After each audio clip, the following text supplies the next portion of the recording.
আজকে আপনারা দেখেছেন আমাদের সম্মানিত আমিনী জামাত সহ আমাদের নেতৃবৃন্দ এখানে আছেন। জনাব মোবারক হোসেন নির্বাহী পরিষদ সদস্য এবং জনাব সাইফুল আলম খান মিলন এবং আমি আপনাদের পরিবারের সদস্য। আমরা আসছিলাম, আপনারা জানেন যে আমরা সমস্ত জাতি জানি, সমস্ত দুনিয়ার মানুষ যে আমাদের সম্মানিত ম্যাডাম যিনি বাংলাদেশ জাতীয়তাবাদী দলের চেয়ারপারসন ছিলেন, তিনবারের প্রধানমন্ত্রী ছিলেন, তার ইন্তেকাল হয়েছে। পরবর্তীতে বাংলাদেশের ইতিহাসের সর্ববৃহৎ জানাজা হয়েছে।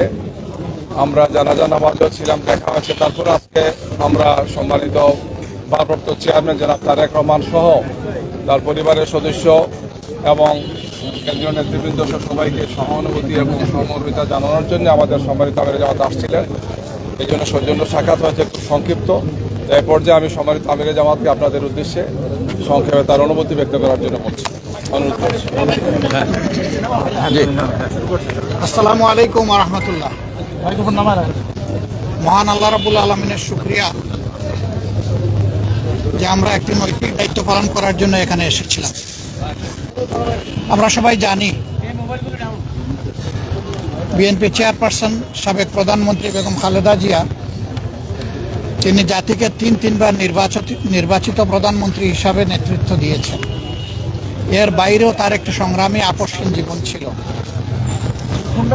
তিনি গণতন্ত্র পুনঃপ্রতিষ্ঠা এবং মানুষের নাগরিক অধিকার প্রতিষ্ঠার জন্য আজীবন লড়াই করে গেছেন। সেই লড়াই করতে করতে তার শেষ জীবনটা অত্যন্ত বেদনাদায়কভাবে জেলেও একাকিত্বে কেটেছে। এই সময় যারা দেশ শাসন করেছেন তারা তার সাথে অমানবিক আচরণ করেছেন। তিনি যখন গুরুতর অসুস্থ হয়ে পড়লেন তখন তাকে বিদেশে নেওয়ার জন্য দল পরিবারের পক্ষ থেকে বারবার অনুরোধ করা হয়েছে। সরকার তো আমলে নেইনি, বরঞ্চ এগুলা নিয়ে বারবার উপহাস করেছে। আল্লাহ তাআলার বিচার, ইতিহাসের অমুক বিধান। শেষ পর্যন্ত তিনি চিকিৎসা নিয়েছেন, বিদেশেও গিয়েছেন, কিন্তু ততক্ষণে তার বিশাল ক্ষতি হয়ে গিয়েছে। সেই যে তিনি ব্রিটেন থেকে ফিরে আসলেন, আর কিন্তু বিদেশ চিকিৎসা নিতে যাওয়ার মতো উপযুক্ত স্বাস্থ্য আর তার থাকলো না। স্বাস্থ্যটা এতটাই ভেঙে পড়লো যে শেষ চিকিৎসা তাকে দেশেই নিতে হয়েছে। এই ক্ষেত্রে আমরা তার আত্মার মাগফিরাত কামনা করি। মহান রাব্বুল আলামিনের দরবারে দোয়া করি আল্লাহ তার বান্দির উপরে রহম করুন এবং জান্নাতের সর্বোচ্চ দরজা তাকে দান করুন।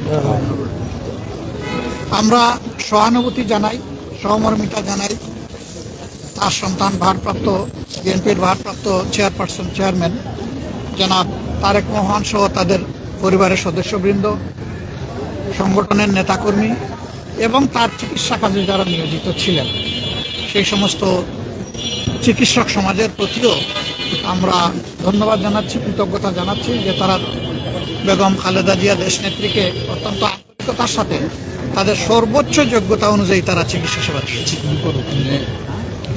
এটা আমাদেরকে অনুপ্রাণিত করে যে ভবিষ্যতে নাগরিকরা এমনটাই আমাদের দেশের চিকিৎসক সমাজের কাছে আশা করতে পারে। তিনি চলে গেছেন ইতিহাসের একটা বিরল সম্মান নিয়ে। তার শেষ বিদায় সম্বর্ধনা অনুষ্ঠিত হয়েছে গতকাল এবং মানুষ আবেগ দিয়ে, চোখের পানি দিয়েই তাকে বিদায় দিয়েছে। এইটা তার পাওনা ছিল। উনি জাতির জন্য যে অবদান রেখেছেন, তিনি তার পাওনাটাই আল্লাহর পক্ষ থেকে পেয়েছেন। তার এই পাওনা দেখে আমরা অনুপ্রাণিত হই। আমরাও যদি জাতির জন্য সেরকমটা অবদান রাখতে পারি, হয়তোবা এই দেশের মানুষ আমাদেরকে এইরকমই একদিন বিদায় দেবে। এটা সবার কপালে জুটে না। এই সম্মানটা পাওয়া, মানুষের চোখের পানি দিয়ে বিদায় সম্বর্ধনা পাওয়া, এটা বিশাল ব্যাপার। আমরা এই জন্য আল্লাহ রাব্বুল আলামিনের শুকরিয়া আদায় করি যে তিনি তার বান্দাদের প্রতি রহমশীল হয়েছেন। দেশ এখন একটা গুরুত্বপূর্ণ বাঁকে আছে। আগামী নির্বাচন অনুষ্ঠিত হবে একই দিনে, জাতীয় সংসদ নির্বাচন এবং গণভোট। সংস্কারের জন্য গণভোট, আর সরকার গঠনের জন্য সাধারণ নির্বাচন। 12 তারিখের এই নির্বাচন নির্বিঘ্ন হোক, সুন্দর হোক এবং গ্রহণযোগ্য হোক। দোয়া করি আজকে এই বিষয় নিয়ে আমরা আলাপ,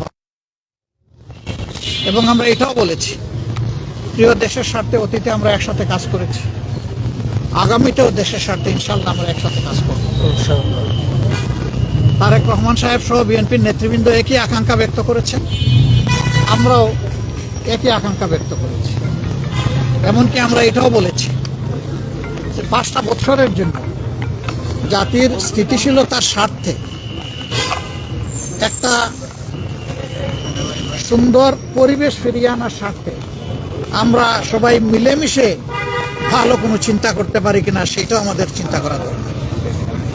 এবং আমরা এটাও বলেছি, নির্বাচনের পরপরই সরকার গঠনের আগেই আমরা ইনশাল্লাহ বসবো, খোলা মনে কথা বলবো, জাতির জন্য আমরা চিন্তা করব, জাতির জন্য আমরা সিদ্ধান্ত নেব।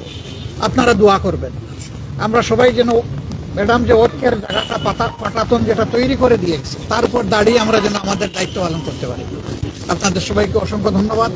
আবারও ম্যাডামের আত্মার মাগফিরাত কামনা করছি, এবং সুখ সন্তপ্ত পরিবার, তার আপনজন, প্রিয়জন, তার সহকর্মীবৃন্দ তথা দেশবাসীর প্রতি আমরা গভীর সমবেদনা জ্ঞাপন করছি। আসসালামু আলাইকুম ওয়া রাহমাতুল্লাহ।